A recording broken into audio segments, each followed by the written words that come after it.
And All we're right. live. We're live. Yes. All right, bro. Before I go into anything, this is the first time this show is live. Kind of feels Yes. surreal. All right. Hey man, Nerdology, man. Nerdology. So this is technically episode 3 of Nerdology. It's actually our first live show though. So we're pretty excited about that. As we promised, we would bring you guys a live show. But yeah, man, we got a lot to talk about. Obviously, Chris, CL Smooth Gaming here. We're here with my boy Jai from Hey Jai, IMS Productions. All right, our great partners. Jai, what's been up with you, bro? Oh man, chilling, man. Just working, building up a lot of content. Whole new slate of content coming out for on IMS Studios. Check that out. You can also catch some of the playbacks of Nerdology, and check us out on Instagram, IMS Productions 2023, where you'll see all the reels and clips from Nerdology, from Hey Jai, and Right. other content coming soon. Great. We got a lot to talk about in this show. So glad you guys could tune in with us. Let's just get right into it, man. I think we should. When I was making the rundown for the show, I didn't know what I was going to lead with, like what we going to talk about first. But I think it's kind of obvious that I say let's dive into NBA 2K, man. That shit comes out on Friday. It does. Everybody's excited about it. It's another year of The sports 2K. games. Another year. Listen. I am excited for gaming this year. I think the sports games are actually they're doing pretty well. At least they're trying to. I say this, like I can see the effort. Is execution there? That's yet to be determined. We saw some of the execution with college football. We saw some of the execution fail in Madden. Yeah. 2K, 2K is never going to be a completely game changer. But man, one thing that I'm really excited for is that real player motion.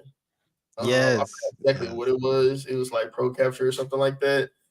It looks smooth. I saw Anthony Edwards signatures. It looks just like Ant. Devin Booker, smooth. Kevin Durant, they did mirror of the clips. You couldn't tell that it was a video game. And I think that's what, as like fans of the game, that's something that we want. We want that realism to come to the games. We talked about that in the first episode about when it comes to sports games. That's like the biggest thing that we want. We want that realism. But I'll tell you, I'm most excited about is the new shooting, man. Like the shooting looks silky smooth.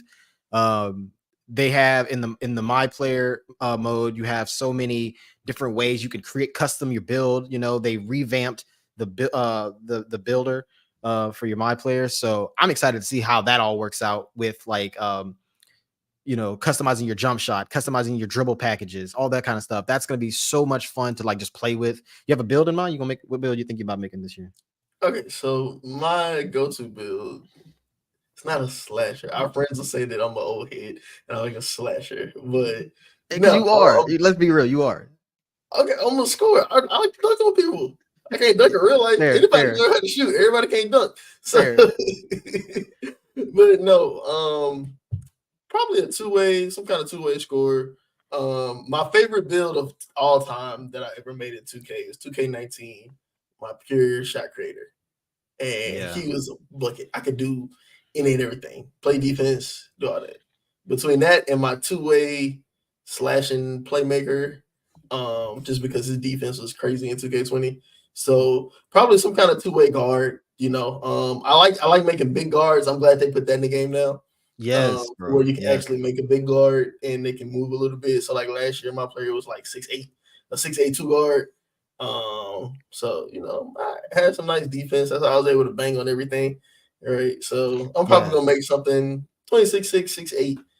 I like making my players after the players that I like in the NBA. So that's why I do that too. Because I modeled my guy after Shea Jordan. Last year. No, I modeled him after Shea last year. And this year I don't know what I'm gonna do actually, but I was experimenting. I was gonna experiment with like a lock. I wanted to make a lock for the first time. I never did that before. I want to see how that's gonna probably maybe like a 3-and-D guy, but like a lock sharpshooter, some shit like that. But that's what I'm hoping for though. Because the thing about it is though, bro, like I've never played lock before, so I have no clue on like what attributes should I prioritize. I mean, obviously defense, but like perimeter, like strength and speed, street. Yeah. Like those are, you know, saying, and how do I balance it out to make sure I'm not like an offensive liability? You know what I'm saying? I want to make sure I'm a one of the well-rounded cool player. things that I do like about the builder, since we're on that, is that the ways that you can test it out. You can now test it out 1v1, 3v3, and 5v5, I believe. You can test it out with friends. You can test out the animations. So that's really huge. You test the animations. I know plenty of people, they make builds and they're trying to go through and cipher, did I hit the right threshold? Am I able to get this animation with this badge? And you be mad that you spend like $60 on a build and then you can't get the package, the dunk package that you want, or the crossovers that you want, or the pull-ups or something like that, just because you're like an inch off or you didn't put this here. Right. And I've been looking through Twitter when I was planning out for this show. I was looking through Twitter and it's just odd. Like every year 2K comes out and you don't see this level of excitement for the game. Like you see excitement because it's a new game every year, but for whatever reason, people are just so optimistic about this year's 2K.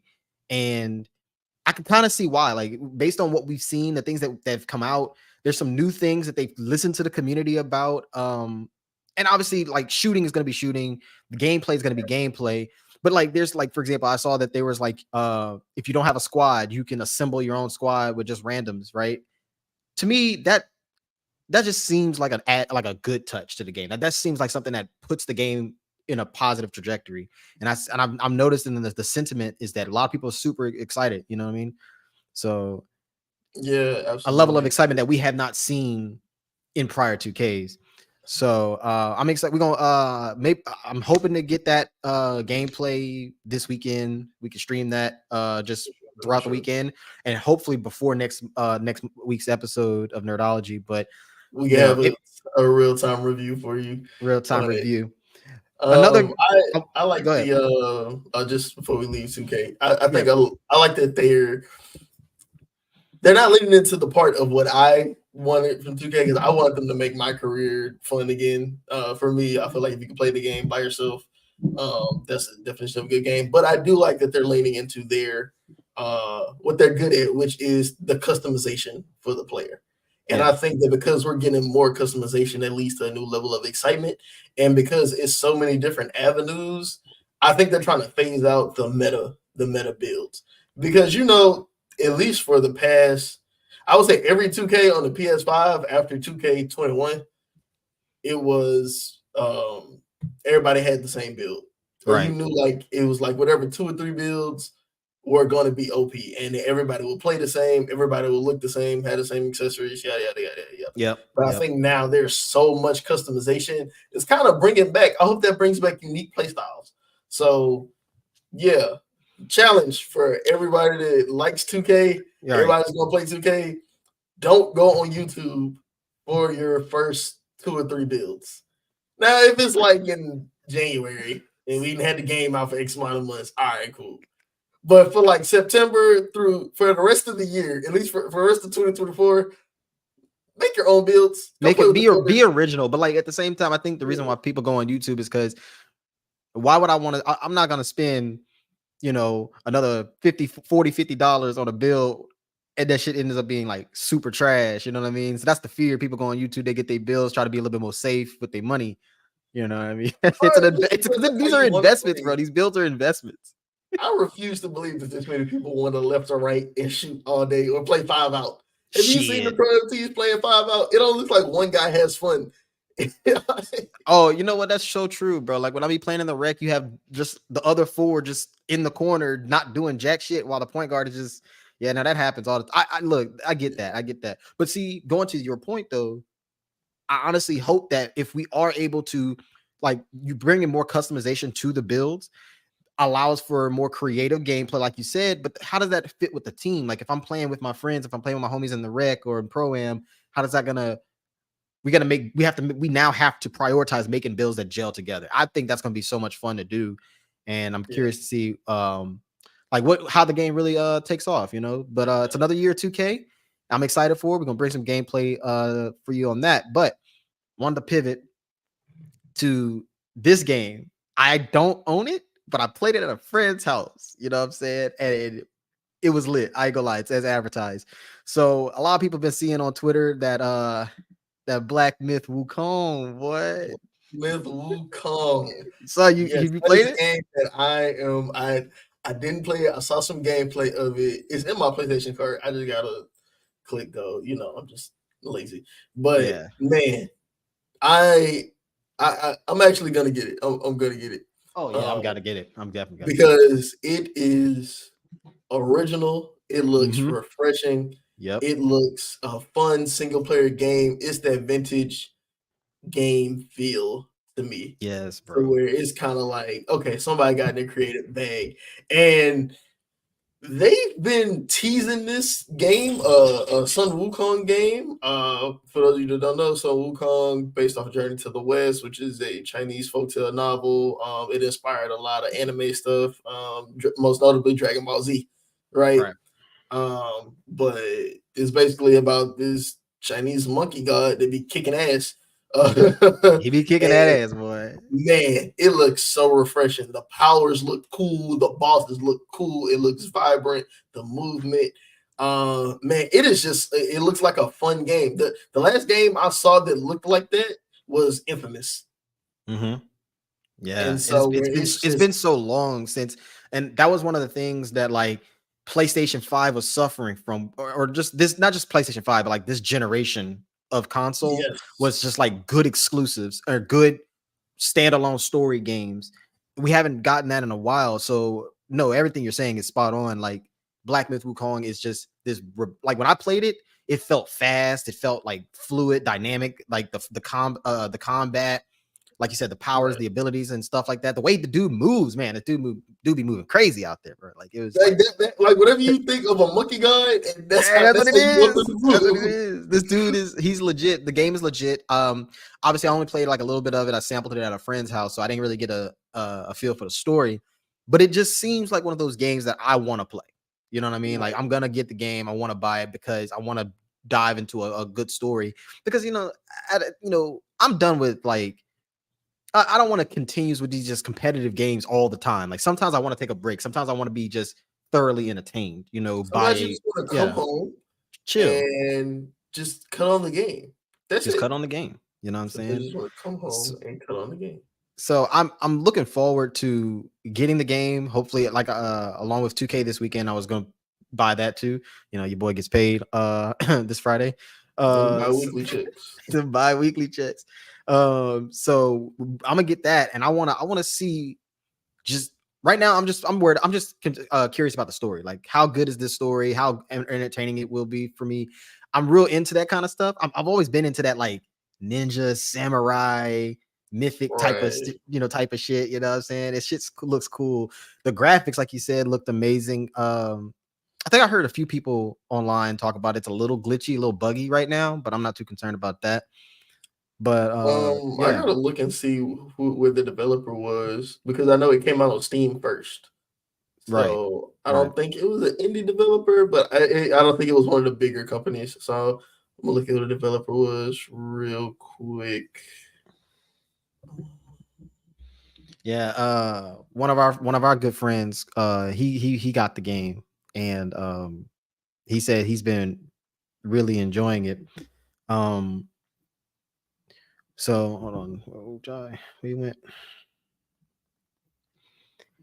but yeah, no, while we get Jai back connected into here, first live show, gotta love it.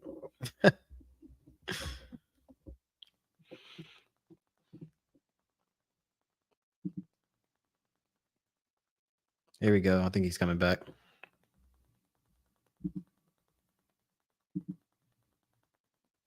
There he goes.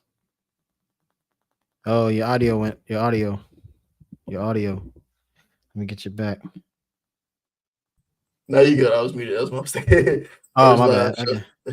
First live show. But no, we good. Yeah.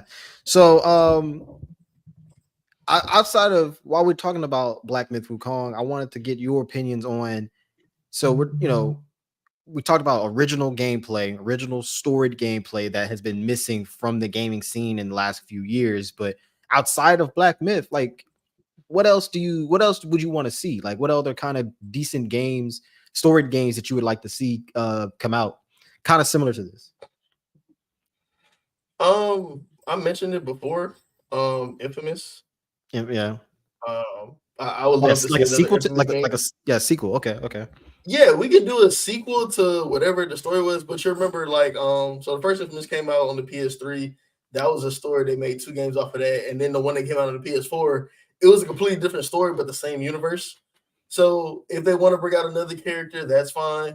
So that's one that I would like to see. But I mean, like, all of these, I want to see, like, possibly like horror games, more like in a standalone story franchise. Like, I wouldn't mind seeing some kind of like Freddy or Jason game, like Resident Evil, like that. Like how we used to get with Resident Evil. But yeah, something like that, Yeah. Didn't necessarily have to dip back into the nostalgia bag, but I feel like there's so many mediums and where things have progressed, to where you can have standalone story games. I feel like we learned a lot about cultures, like dip into that mythology bag. Right. God of War didn't have to be the only one to touch on the Greek and Roman pantheons and things like that, man. Give us that. Or not even, you don't even have to go mythology. Just go into like history, make some historical fiction up. That's what made, like, in those old Assassin's Creed games so phenomenal to play, like so much fun to play, because they add that extra spin on history and culture and all that kind of stuff.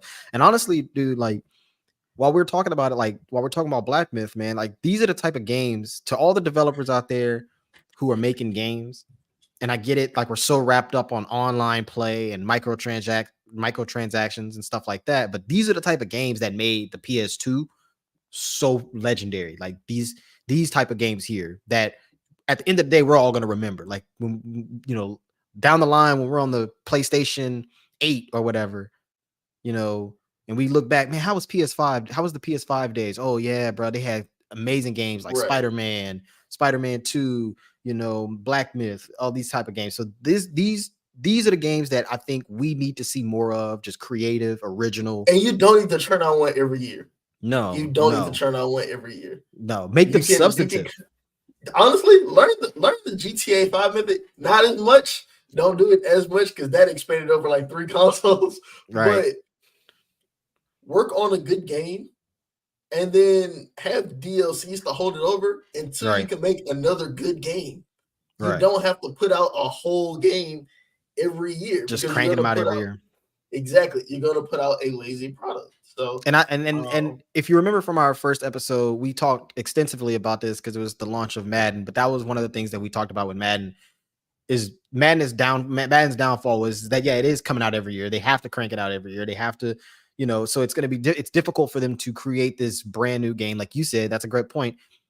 But with story games, you don't have that issue because, I mean, look, you either make you write the story, you craft it up, you grit the, you develop the game, and however long that takes, that's how long it takes. We're not anticipating this every single year, so there's no rush, there's no need to just So I think just play on that. Like that's where Assassin's Creed started to fall off when they started cranking them out. One every year, I agree. And then so they dumbed down the gameplay. Remember the Assassin's Creed, that counter move gameplay that was exclusive to Assassin's Creed because you were an assassin.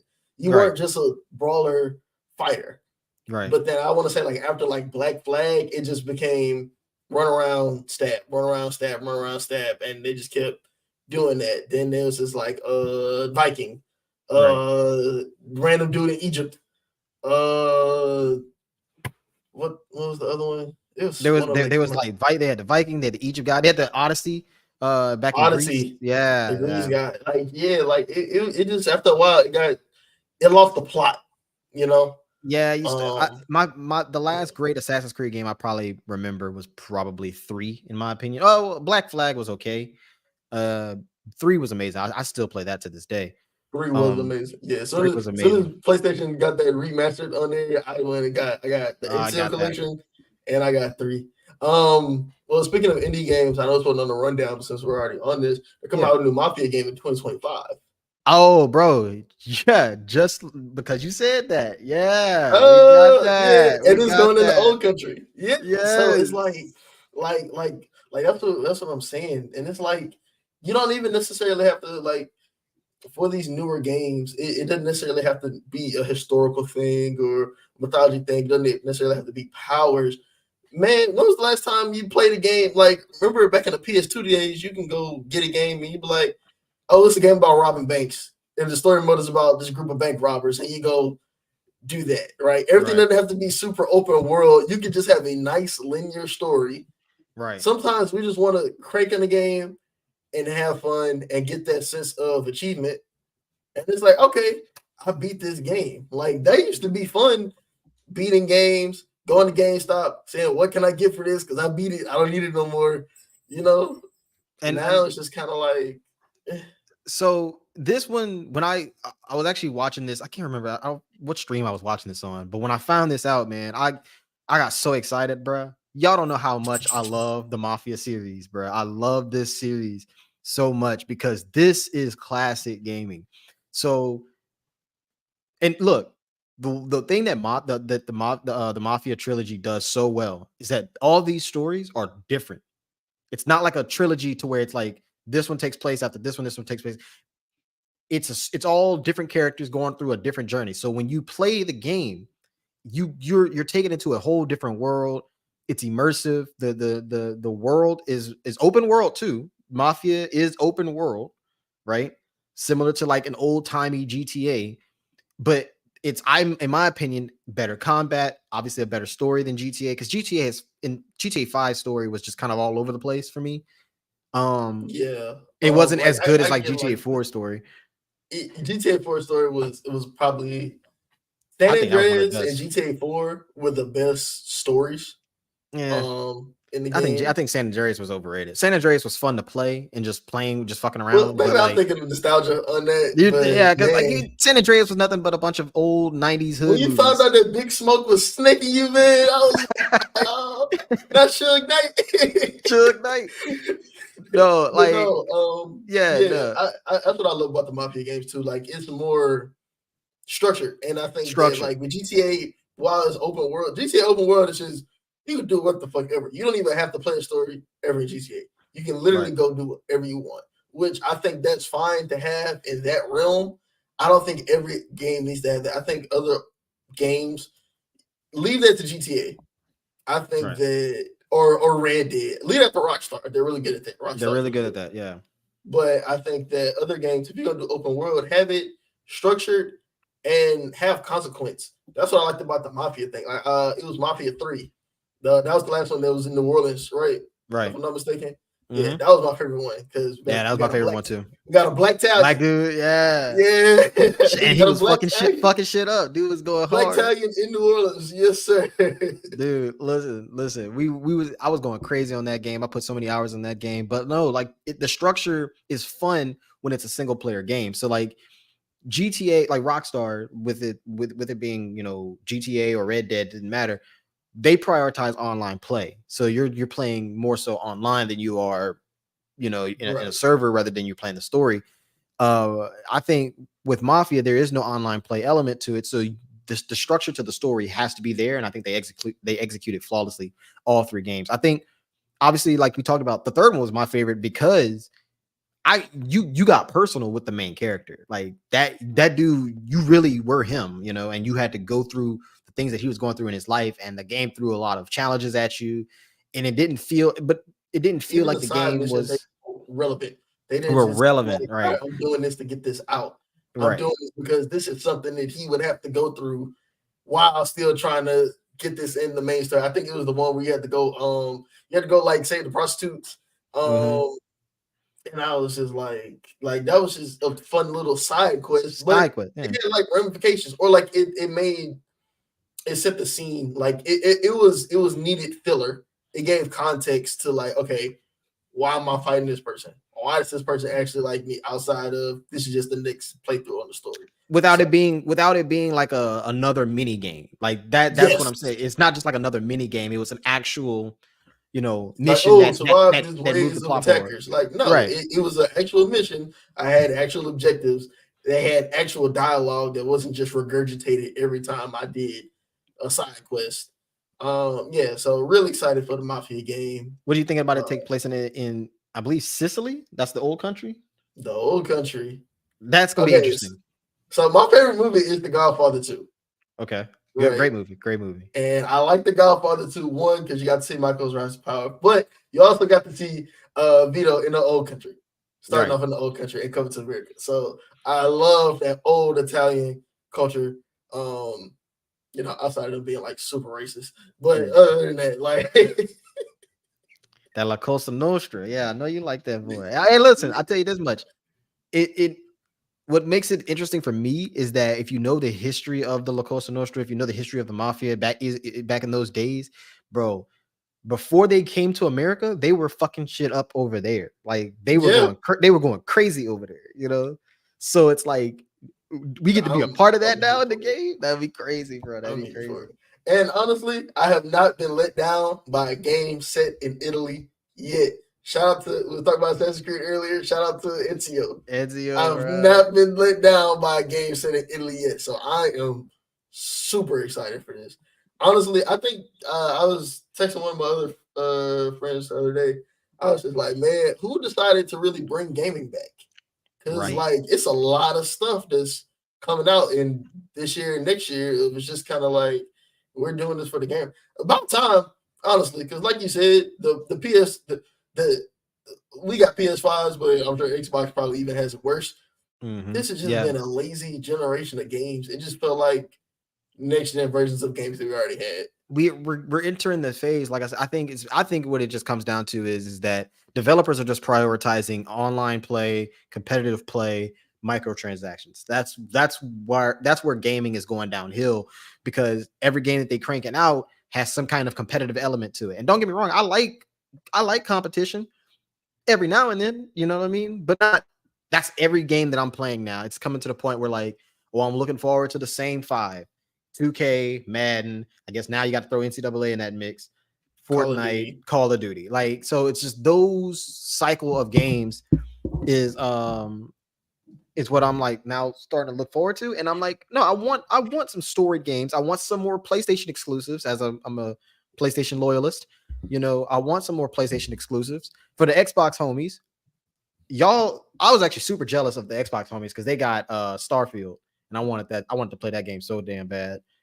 But they're starting to get more stuff too. So like I think they're starting to realize the demand for these new creative games that we're getting. And look, going into like this like Mafia, man, like those that's what we want. Like that is what we want right there.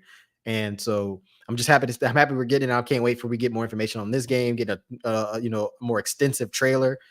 We're definitely going to be bringing that to Nerdology too. I'm playing that day one, no cap. I'm playing no that cap. Day one, like yeah, that's like I'm buying it on. I might pre-order it. I'm probably gonna pre-order it. It is there have been so NCAA. I pre-ordered that. I was excited for that. Right. Dragon Ball Z Sparking Zero. I'm excited for that. Those two is off of nostalgia. No. Mafia is probably going in nostalgia book. Yeah, it is kind of like it's nostalgia, but it's new. And to shoot the developers some bail, it normally takes about a year or two for them to really unlock the power of the new console. We saw with the PS3, we saw the jump that the PS3 had in like, I want to say PS3 came out. PS3 came out like 07?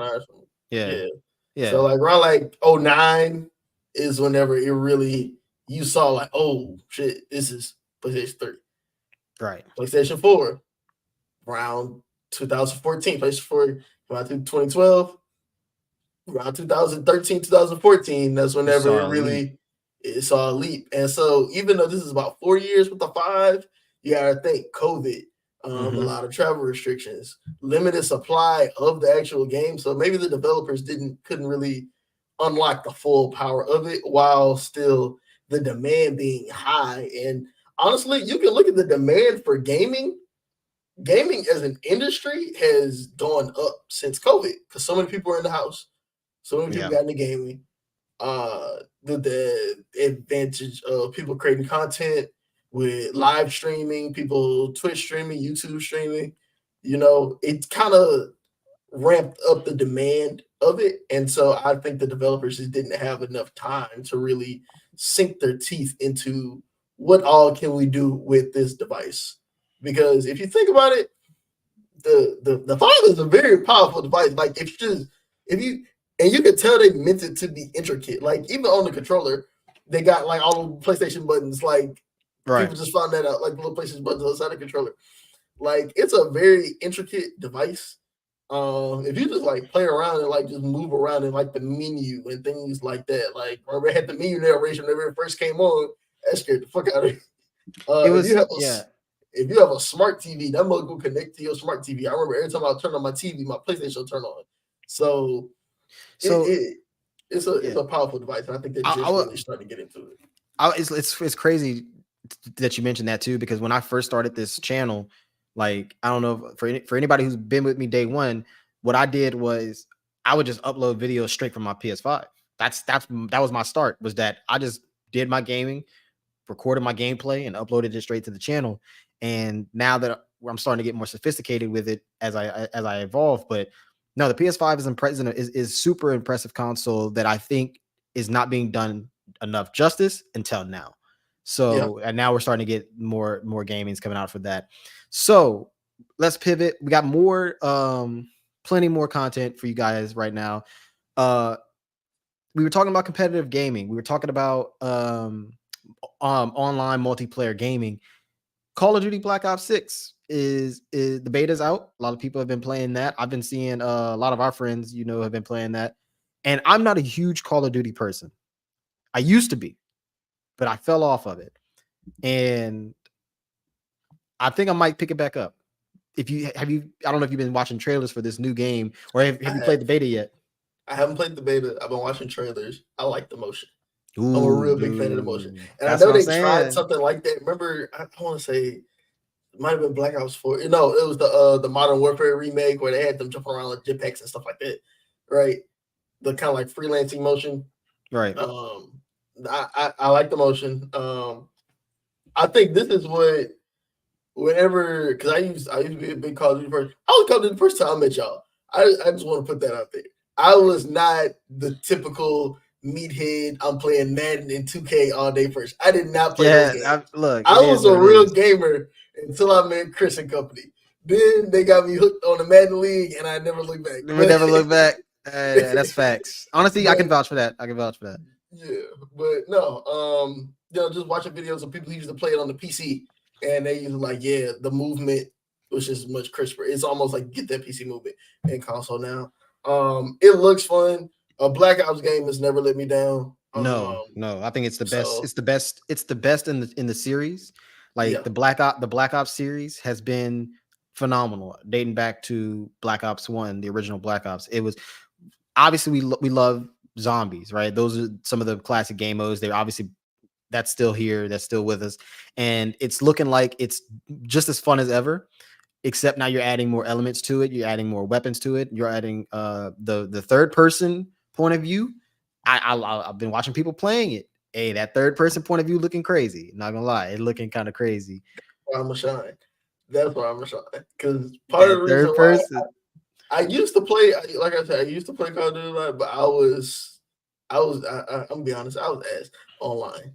But I love the campaign. I used to love the campaign. I used to be, really get into that mode. Like, I'm a sergeant. What was the guy you had to kill the Modern Warfare 2? Shepard. Man, that really hurt my heart. My commander officer, I had to kill Shepard, man. Take me back. Take me back, bro. Shepard, bro. That's the style. But I never liked first person view. I didn't like first person view on shooters. I didn't like first person view on racing games. I was never big on first person view. Because I feel like with a controller, it's just so clunky. I like to be able to see everything around me. So your field of vision is limited. It really is that's a skill set in its own, right? Like that's why you have so many Call of Duty players, like avid Call of Duty players who love that first person. Like that's why it's a whole genre, like first person shooters. But I'm with you a little bit. I like seeing everything. I think the fact that you're adding a third person point of view is Call of Duty's way of saying we're trying to branch out. We're trying to grab more people to play this game now. And maybe introduce a different subset of people who have a different skill set. Like you might be better now, like at Call of Duty, given the fact that you can play in third person rather than somebody who has forced to play in first person. So that's interesting. That adds more of some more competition to the game, and I'm all for that. I think that's wonderful. I think, and that's how you advance a game, by the way. That's how you advance a game forward and innovate a game. So anybody out there who asking, yeah, and that's just profitable. That just makes sense. You were talking about that with Marvel on the first Nerdology. You want to have you want to appeal to your core, but you also want to have something for the casual person to hop in. I'm not a big shooter fan, but this game looks fun. So if you're somebody that's gonna get Call of Duty regardless, you don't really care that they have third person. Yeah, right? You're gonna get it. You're gonna get it, and you're gonna play. You're gonna get it regardless. But like I said, like for me and you, we. But okay, just that one little aspect. Okay, I'm intrigued. I'm intrigued enough to where I'm thinking, okay, I might buy this game. Right. So I think that's what you're doing. Like we've been saying, man.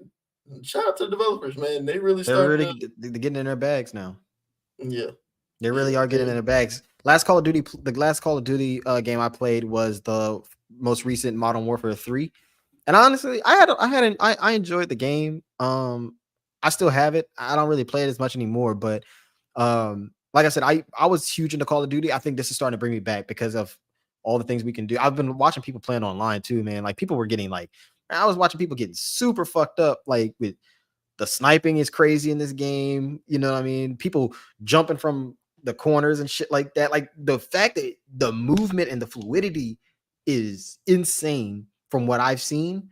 And I've heard some people even complain about it because they're like, damn, like honestly, the skill gap is just too much. Everybody complains about what's not new. And then whenever they figure it out, then they're gonna like it. That's in every single game. People complained about certain shooting, whenever the shooting skill gap changed to 2K or the dunk stick. Whenever they introduced the dunk stick in 2K. Oh, it's fake. You're just getting these all at one time. They're gonna start complaining. They're gonna start complaining about the shooting. Watch. They do it. They can complain about the shooting. They're gonna complain about the shooting. You learn how to do it, it's just a skill gap. So either learn how to counter it or learn how to do it, or play with people that don't do it. Right. So let's go back a little bit. If you remember in the first episode, we talked about Star Wars Outlaws was going to be coming out. Well, it is out. Yes. And we now have the first weekend of people playing it and giving their honest reviews, right? So Star Wars Outlaws, man, I've been watching it. I played a little bit of it actually yesterday. Yeah, yesterday. I played a little bit of it yesterday, and I see the criticisms. So first and foremost, this game is boring. I'm gonna just put it out there. The game is hella boring, super fucking boring, and that crushed me. That crushed me because I had a lot of high hopes for it. So I'm gonna just give you a rundown on why I think it's boring real quick. So basically, the story I played about an hour worth of the story, and I was pretty bored, bro. I was pretty bored. It was a lot of sneaking around, which credit the creators who played the game early. They all said that, right? They all said that, and I should have listened. Very, very boring, right? Very sneaking arounding. I see what Ubisoft was trying to do. Is it pronounced Ubisoft? Ubisoft? I don't, whatever. Yeah. I see what they were trying to do. They were trying to make a Star Wars Assassin's Creed, but without the Assassin's part. Right? That's what it was. And so it's glitchy, it's buggy. That's the technical side of it. But in terms of the story, I don't want to have to just be, sneak here, pickpocket this person, steal this, break into this facility, don't get caught. And if you get caught, you have to start the whole mission all over again. Like, oh, bro. Like, no, I'm in Star Wars. If I get caught, I want to pull out a blaster and shoot somebody. And start shooting. The shooting is weird. It doesn't really make a whole lot of sense because if you play it, you'll have a field of enemies ahead of you. And then you have a bunch of people just spawning, literally just spawning behind you. So you're just like getting surrounded by enemies, and sometimes it gets overwhelming. That to me was like, okay, that's lazy. That's just lazy. That's not how this is going. Like if I'm in a hallway full of stormtroopers, how the hell stormtroopers are appearing behind me and I didn't clear them out already? Right. You know what I'm saying? So 4 out of 10 at best. And maybe I might change my mind. I might keep playing it. 4 out of 10. That's where I'm looking at that. It's not good. Now I know one thing that you mentioned in the first series was that you were curious to see how the open world interactions were. You wanted it to kind of be branching. You wanted to have consequence, like you wanted it to be part of the lore of Star Wars. Is there any of that at all? No, not at all, dude. Like, first of all, not open world.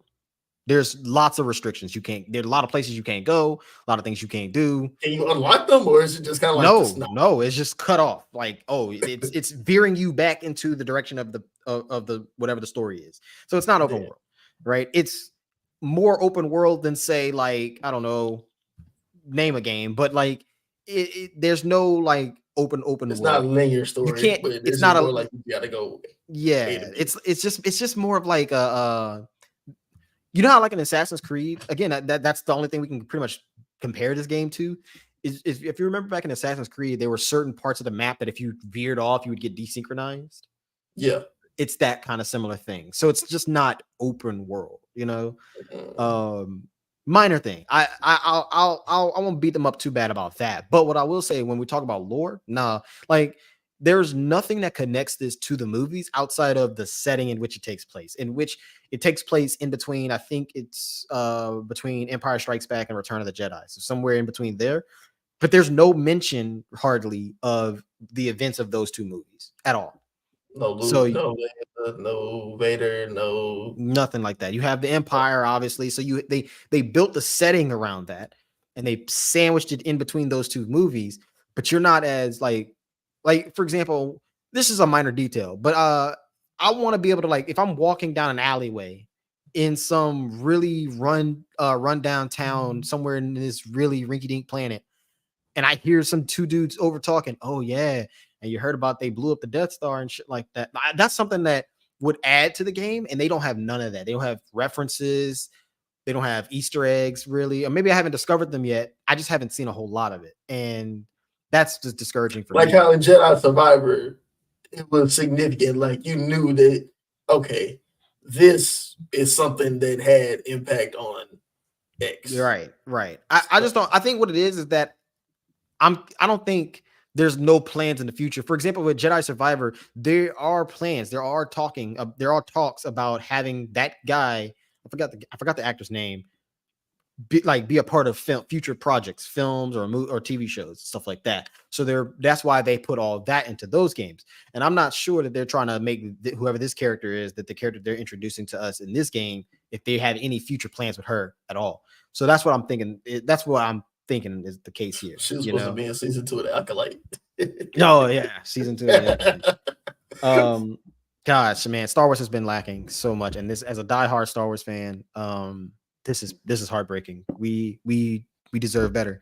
As fans, we deserve better. We deserve a better game. We deserve better movies, and we deserve better shows. So been a rough few months for us Star Wars fans, between Acolyte and now Star Wars Outlaws. Which, by the way, when Star Wars Outlaws was announced, like, I think 2 years ago, I was super excited.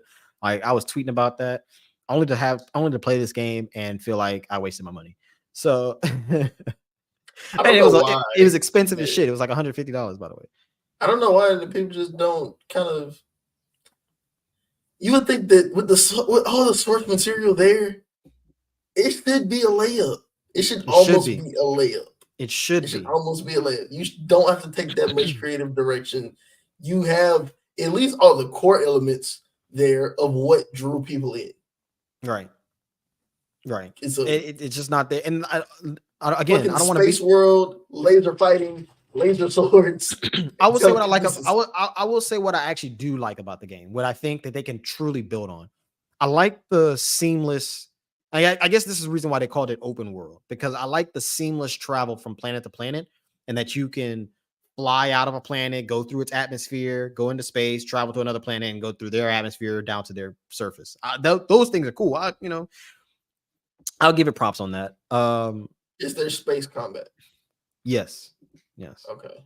And that's pretty fun. So shooting is fun. It's what I don't like about it is how enemies just randomly spawn. That's not cool. But like the space combat and the shooting, regular ground combat is pretty fun, in my opinion. I heard some people hating on that. I think that's a little nitpicky. but the graphics do lack severely. Like it looks like early PS4 graphics, if I had to be fair. So it's like, so Ubisoft I think you dropped the ball a little bit on this one. It's not that good of a game. I'm gonna keep playing it though, because it's part of it. I guess it's just part of me. I gotta keep playing the shit. But yeah. So we're almost to the end of the show, but we got a couple more things that we wanted to talk about. But first, before we get to kind of like some more trending topics that's going on, I do want to mention that the latest Fortnite season is fucking lit. John, I know you don't really play Fortnite, bro, but no. I've been trying to get it. Listen, y'all, I've been trying to get this man on Fortnite because I think you. Okay, that's just me with shooters in general. I'm not much. It's not a regular shooter though, and then bro. I know it's not a regular shooter because you can build and you got like little fucking dancing grenades and all that there. Like, I will salute Fortnite for pivoting in the era of microtransactions to where no transaction gives you an advantage in the game. To me, it's the best. To me, it's one of the best games out right now. It's the most. It's competitive. You can scratch a competitive itch, but it's not so stressful because if you play a regular game, if I ever played if me and you played a game, and by the way, it's free. That come on, it's free. That's always gonna help. For it to be free and it be $1 billion game, that means that they really hit something. They hit something, and you scratching that competitive itch, but you're not stressing. You know what I'm saying? It's not something that your heart's gonna pound, constantly.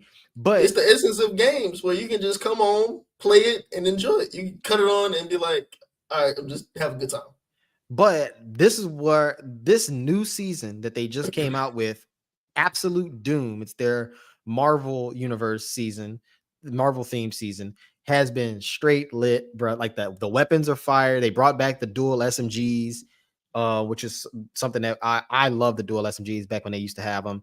And the exclusive season weapons like the Captain America shield, OP, right? You hit somebody with that shit, it's over with for them. And on top of that, you can bounce bullets off with the shield and then throw it at somebody. Dude, this shit is lit, man. You got the Iron Man gauntlets, you got the Dr. Doom things, man. Like this season, they really hit the mark with this season, in my opinion. A lot of people were hating on it because it was like, oh, I'm sick and tired of these power-ups, or I'm sick and tired of all these ridiculous weapons. Let's get back to when Fortnite was primitive. And I'm like, just say you're bad at the just say you're with ridiculous weapons. Like, what are you talking about? They always had ridiculous weapons, but but if you played the earliest versions of Fortnite, there was so much you couldn't do then that you can do now, and people want to go back to that. It's crazy to me. Just say you're bad at the game, just say that, okay? All right. The game has evolved, so should you. But that's how I feel to all those people who say that kind of stuff. So this season is fire. I love it. I got my first win the other day of the new season. And I'm hoping for many more. Last season, I didn't get a whole lot of wins. The season before last, I got buku wins. So I remember you and Quan. That was my first time playing Fortnite with y'all. And oh my god! And it was like 2 people left, and then so they had one dude on one team. It was the last. It was teams like squads or whatever. And they had one dude left on the opposing team, and it was me and Quan. And I tried to throw a grenade, and I threw a little disc grenade, and ended up hitting Quan, and then that dude had killed both of us. Bro, I think Quan logged off after that. I think Quan was done, bro. I've never played a game with Quan since. Bro, shout out to Quan. Quan, bro, if you ever watch this, bro, shout out to you, bro. You was one of the best of all of us. However, in every game, if that's somebody that we need to get him on Nerdology. He was good. Oh yeah, one of somebody that was good at every single game. It was Quan. He was just good at every game. Give him 2 weeks. He just knew what to do. He just knew what to do. Give him 2 weeks. He'd be better than you at every game, bro. And that's the thing. He would always start off hella slow and then just pick it up, just figure it out. And it would always take something. It would take one particular incident to flip the switch. It is. Oh, bro, why did I regret that so much? Why did I ever say that, bro? I beat you by commanding 14. Why did I ever say that? Yo, listen. That's a story for another day. We will tell that story at some point. Yes. We ain't gonna tell that story right now. It's because it's too long. It's too damn funny. There's a lot too, by the way. We will dedicate we might dedicate a section of an episode in one of these days to that story. Y'all got to listen to that. Yeah, for sure. But but yeah, just to wrap up this right here, Fortnite, man, like get on this, bro. Like this new season is absolutely the season to start. I like it. It's so cool because like, look, there a couple seasons ago, you had all the Avatar powers, right? Like Avatar: The Last Airbender. You had all that in the game, and I used to be fucking people up with this. I used to like collect all elements and then become the fucking Avatar, and that shit was awesome in Fortnite. Like. It is crazy. I want to give them a lot of credit because every time I do tap in, they have their fingerprints on, honestly, the nerd culture. They have their fingerprints on it. Whenever, because they did it because the live action Avatar was coming out on Netflix at the same time. Yeah, they're doing the Marvel Doom thing now because Robert Downey Jr. has announced this Doom. He got 90 mil for that, by the way. Yeah, that like act. But dude, bro, look, that's just Disney bringing back their Top Guns. We talked about that in the first episode. Yeah, but absolutely, like that's like Fortnite is super plugged in to the trending culture at the time, and that's what makes it so enjoyable to play because every month I know a new season of Fortnite is going to come out. It's going to be something relevant. It's going to be something talked about, and yeah, no, and not every season is going to be good. There are some seasons that I didn't really care for, but the fact that they the fact that they update their game every month and give us new content pretty much every month. Oh, bro, I'm all for that every time. Like that's showing effort. And that's why Epic Games is right now numero uno when it comes to developers currently for me. Rockstar, I got to see how GTA 6 comes out first before I judge Rockstar, which don't get me wrong, Rockstar's had a great track record for the most part. But your reputation is riding on GTA 6. So I can't judge anything until I play GTA 6 first. I don't think their reputation. They've earned a lot of grace with me just because of, if you really think GTA 5 will go down as one of the greatest games in history of video. It's the LeBron James of games. So the greatest. It's the LeBron James of games. It's the GOAT, man. I'll say it again. It's the LeBron James of games. All right, so he just longevity doesn't make you better. Longevity does not make you better. We're not getting into that, but I mean, like for what they did of their innovation and how they sold it every time. Like, okay, it went from this is just regular Grand Theft Auto, and the main story is going to be about like bank heist. Okay, you can have Grand Theft Auto Online. Right. Okay, you can have Grand Theft Auto Online with the bank heist. Oh, now you can make a meth lab, and you're working for the CIA, and you're in a biker club, and start a business, and gun running business, and have condos and all this other stuff. I'm not gonna lie, GTA. If you was able to be a titan of industry in GTA and you broke in real life, I'm questioning you because there's some people that are probably putting hours in GTA building up their GTA business. That GTA portfolio, hustle or something going on. You better be doing damn good in your career, buddy. Oh my god, that GTA portfolio go crazy, bro. That would be going crazy. Nah, for real. Oh man, look. I'm looking forward to seeing. I'm looking forward to seeing what craziness are they gonna put into GTA. How in depth are we gonna get into GTA 6 online? Because like you said, bro, like the fact that you could do so much in GTA 5, you can't go backwards. Like now we're expecting that at least that same level right off the bat, and then hopefully throughout the years add on to that and build on that. I'm excited for that. But the reason why I say like their reputation is low key riding on it is because it's been a decade, bro. Like over a decade. Yeah.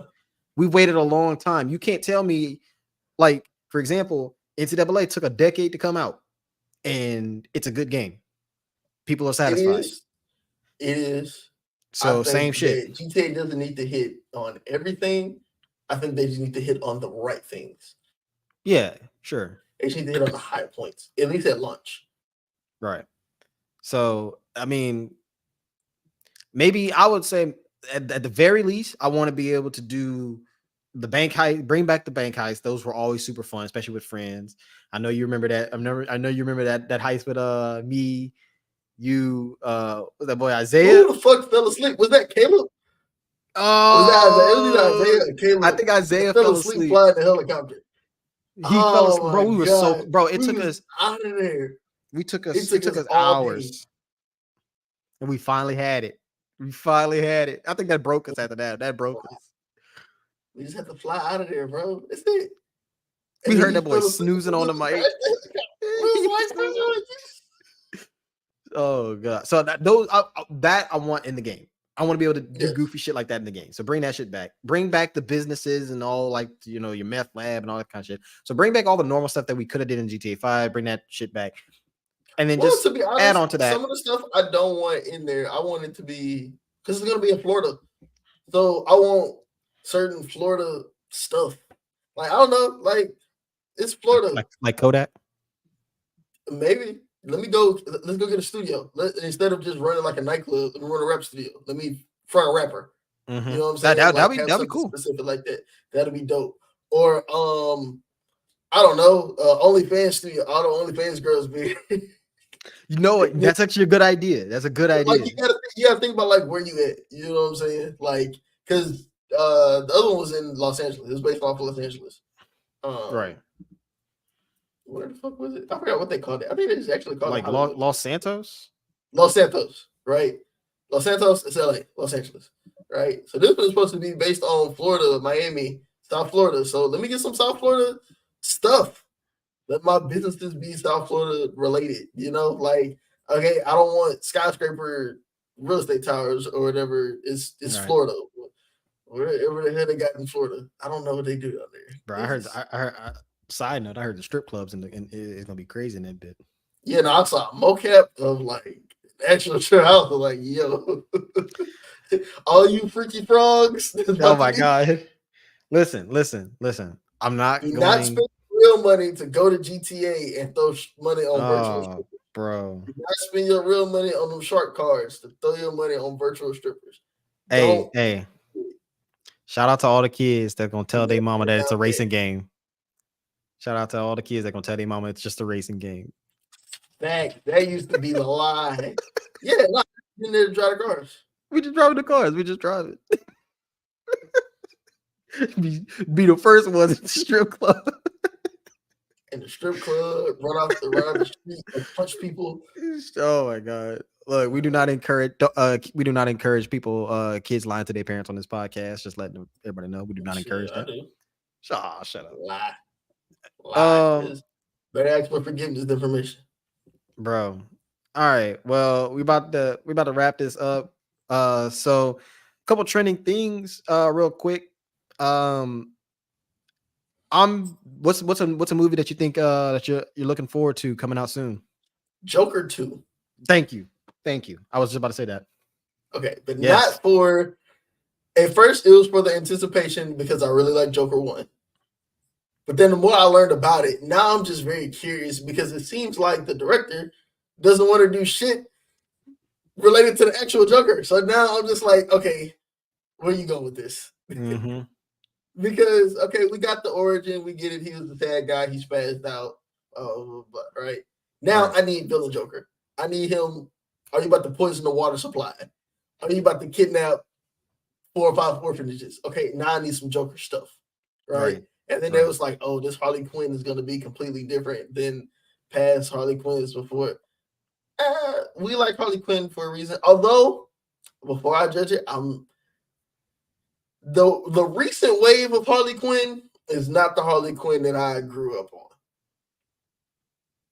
The Margot Robbie Harley Quinn that everybody likes, the Harley Quinn that got the little show on HBO Max, you know, that makes everybody laugh. It's not the Harley Quinn I grew up on. Harley Quinn I grew up on was just Joker's girlfriend that was in a bad relationship. She was in a toxic relationship with Joker, and sometimes she'll snitch on him, and sometimes she'll hold a brick for him, right? But so I need that kind of Harley Quinn, but I'm not going to judge it because the new Harley Quinn isn't bad, where she's, you know, girl boss. Harley Lady Gaga has proven that she's a good actress in past movies. So, you know, she looks the part from what I've seen in the trailer. She definitely looks the part. Like, but I agree with you. I want to see I want to see Joker fucking some shit up. Like I want to see some crazy. Are we gonna shit. see her be the Doctor first? Are we gonna see Harley Quinzel? I don't think so. I don't think so. I think they're gonna start. I think her story is gonna be completely unique, which I wouldn't mind. You know, I wouldn't mind because the thing about this movie that I think at first when the first one had was about to come out, people were like, well, the whole point of the Joker is that he's mysterious. We don't know anything about his origins.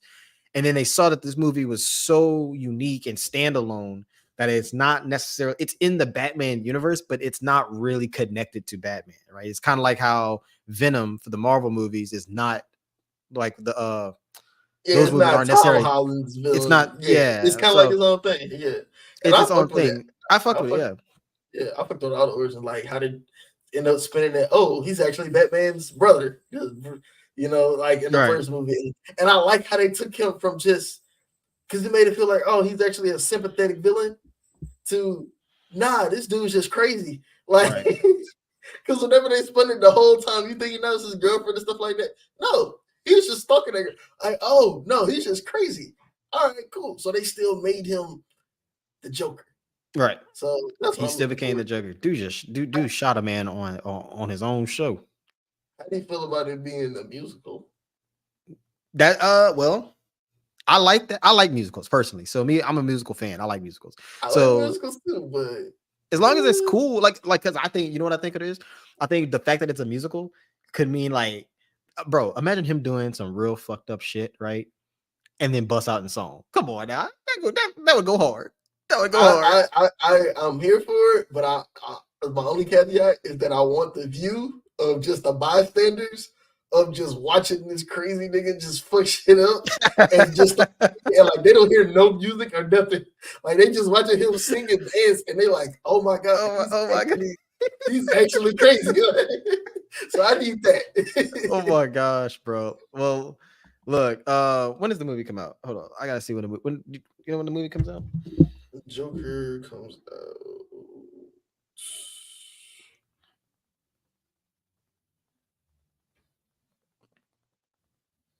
Joker 2 comes out October 4th. Bet. See, that might be right around Halloween. Right around Halloween. Right around, but, you know, the month. Right Halloween season. Yeah, Halloween season. All right. Well, look, I think this is where we're gonna have to wrap the stream up. We're spilling a little over, but that's okay. First live show, man. How you felt about it? I think it went well. One little hiccup, but think it went well. Yeah. Hey man, Nerdology, and you know, hopefully it's a lot more stuff in the news that comes out. We kind of just touched on things that we reviewed before, just kind of expanding upon that. So hopefully it's a lot more news whenever it comes out. We'll have that 2K review for you next week. Tune in, CL Smooth Gaming. Catch the live show. It's gonna have playback uploaded. We're gonna have clips of the show of Nerdology. Check them out on IMS Productions 2023 on Instagram and IMS Studios at YouTube.com. Gonna have all the clips. Gonna have some of the playbacks, all that. We're gonna have live streams throughout the week. Just gameplay live streams throughout the week, so you could tune into the channel for that too. And we'll have clips and stuff on our socials as well. But another successful episode. Me and Jai. Jai, tell them about Hey Jai. What's going on with that? Hey Jai, season 2, recording this week. So first episode will drop Tuesday or Wednesday. Haven't decided yet. Hey Jai is just a show where I get to share my thoughts. It's kind of like your version of the Daily Show, the Letterman Show. You know, find different topics, things that are going on, pop culture, news, politics, entertainment, things like that, and look at it from a different perspective, getting my philosophical bag on certain things of it. And boy, do I have some stuff for y'all this week. So season 2, well, technically season 3, but really we can go season 2 of a structured Hey Jai. So season 2 of Hey Jai is dropping this week. You can check that out on IMS Studios at YouTube. And finally, let them know what else is going on in the IMS world. Anything else happening? IMS world, like I said, we have Nerdology partnered with CL Smooth Gaming. We have Hey Jai, and we also are partnered with Just in Time Sports, JTS podcast on YouTube, so you can catch JTS After Dark You'll catch all clips there of JTS After Dark, and you can check out Just in Time Sports podcast on all podcast platforms. All righty. Well, there you guys have it. So appreciate y'all, appreciate y'all with being with us for this stream. We're gonna catch y'all again next Monday, 9 p.m. Catch our live gameplay throughout the week. We'll catch y'all next week. But it's been fun, bro. We'll do this again. Yes. See you next week, man. See you next week, dog.